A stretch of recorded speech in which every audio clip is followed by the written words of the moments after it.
আগামী ১ মাসের মধ্যে গুম প্রতিরোধ বিষয়ক আইন প্রণয়ন করা হবে বলে জানিয়েছেন আইন বিচার ও সংসদ বিষয়ক উপদেষ্টা অধ্যাপক আসিফ নজরুল। এই আইনের অধীনে গুম বিষয়ক একটি শক্তিশালী স্থায়ী কমিশন গঠন করা হবে। সচিবালয়ে জাতিসংঘের গুম সম্পর্কিত ওয়ার্কিং গ্রুপের সঙ্গে বৈঠকের পর সাংবাদিকদের এই কথা জানান আইন উপদেষ্টা।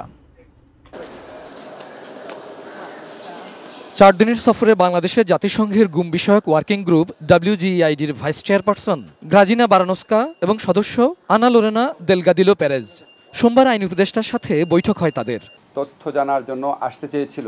বৈঠক শেষে উপদেষ্টা অধ্যাপক আসিফ নজরুল জানান, বিগত সরকারের আমলে জাতিসংঘের গুম সম্পর্কিত ওয়ার্কিং গ্রুপ বারবার বাংলাদেশে আসতে চাইলেও তাদের অনুমতি দেওয়া হয়নি। গুম বিষয়ক আইনটা CRPCর যে অ্যামেন্ডমেন্টটা সেটা হয়ে যাবে। তাদেরকে এটাও বলেছি, আমরা গুম বিষয়ক যে আইন করব সেই আইনের অধীনেও আমরা একটা খুব শক্তিশালী কমিশন গঠন করার ইচ্ছা রাখি।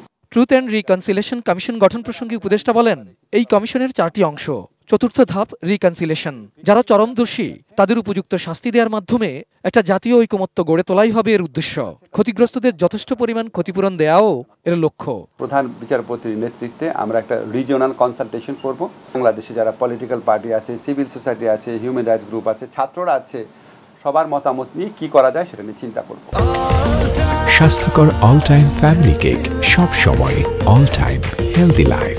এই মিসিং পারসন সার্টিফিকেট যার কাছে থাকবে উনি ওনার পরিবারে কেউ যদি গুমের শিকার হয় তাহলে ব্যাংক অ্যাকাউন্ট নিয়ে ডিল করা, উত্তরাধিকারিত্ব প্রশ্ন, এগুলি নিয়ে যেন উনি প্রতিকার পেতে পারে সেটা আমরা চিন্তা করছি।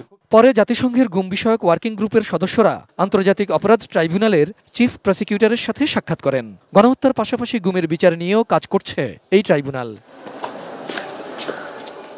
এদিন সকালে ভারপ্রাপ্ত পররাষ্ট্র সচিব রুহুল আলম সিদ্দিকের সাথে সাক্ষাৎ করেন ওয়ার্কিং গ্রুপের সদস্যরা।